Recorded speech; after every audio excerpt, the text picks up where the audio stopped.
Assalamualaikum. My name is Muhammad Aiman Haziq bin Muhammad Azri. My ID number is 2021473826 and this is my presentation about Sathorn Unique Tower. As an introduction, Sathorn Unique Tower is an unfinished skyscraper in the Thai capital city Bangkok. Planned as a high-rise condominium complex, construction of the building was halted during the 1997 Asian financial crisis, when it was already about 80% complete. It is now among the most prominent of Bangkok's many derelict buildings and has become a destination for urban explorers. The history of Sathorn Unique Tower. The Sathorn Unique was planned as a 47-story luxury condominium tower with 600 units. The building was designed and developed by Rangsan Torsuan, a prominent architect and real estate developer who also designed Sathorn Unique's sister building, the State Tower. The project was launched in 1990 and was owned by Sathorn Unique Corporation Limited and mainly financed by the Thai Max Finance and Securities Company. Construction began in that same year with C. Praya Corporation Limited being the main contractor in charge. Sathorn Unique Tower is off the Charoen Krung Road between Soi 51 and 53 in Bangkok Sathorn District, sit roughly opposite of Wan Yan Naya and is near the end of Sathorn Road where the Taksin Bridge is located.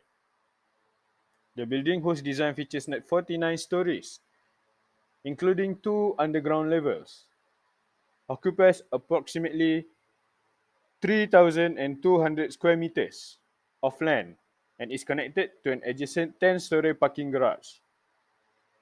Rangsan's style has been described as exultant postmodernism architectural pastiche in which styles and eras are thrown together without any signs of restraint. Like its sister building, the State Tower, Sathorn Unique's design features liberal use of non-Grecian elements, especially in its column and balconies, while the building's core structure has been largely completed during the 80% complete and its structural integrity regarded as secure interior and infrastructural work had barely begun when construction stopped, and the walls and structural details, especially of the upper level, also remain incomplete. There are several reasons why Sathorn Unique Tower is undeveloped until now. First, controversial affair. In 1993, in a controversial case that will drag on for 15 years, Rangsan was arrested for allegedly plotting to murder the President of the Supreme Court, Praman Chansu.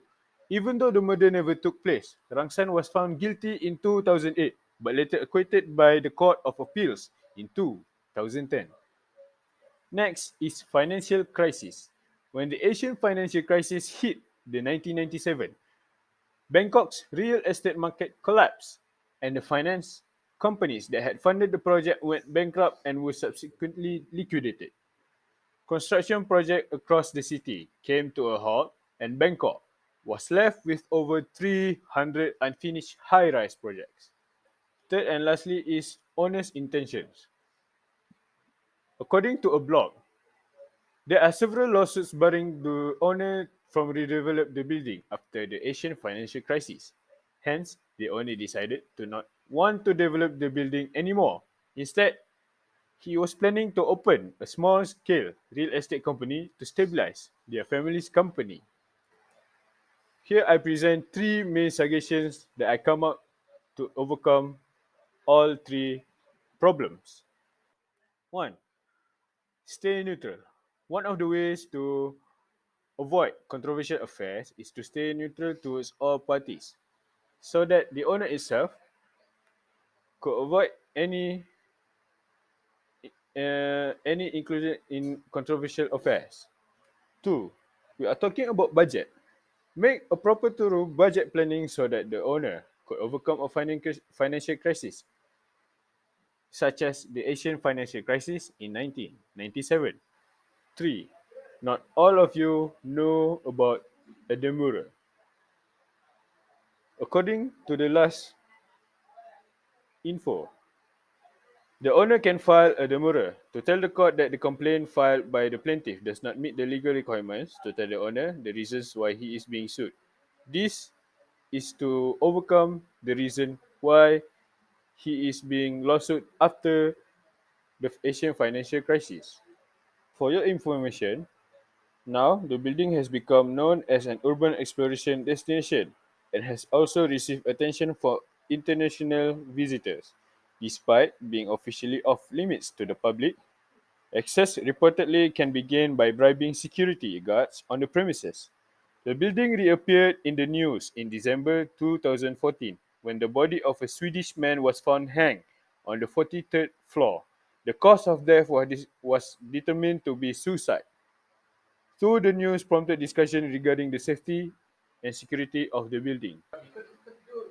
Another information, in September 2015, Pansit Torsuan, now a member of the board of the Sathorn Unit Corporation, revealed that he had filed criminal charges of trespassing against 5 people who had posted material on the internet, including a pair of foreigners who had created a video of themselves free running on the tower. He said that this was done in order to set an example and deter people from climbing the building, which is dangerous. He added that the number of people illegally entering the premises had risen sharply during the past year, following an increase in online exposure, with over 100 people entering on some weekends. In 2017, Pansit allowed Museum Siam to host a seminar at the building as part of its exhibition commemorating the 20th anniversary of the financial crisis. He also allowed the building to be used as the location of GDH 559 horror film The Promise. I think that is all from me. My name is Muhammad Ahmad Haziq bin Muhammad Azri, resigning from the presentation. Thank you.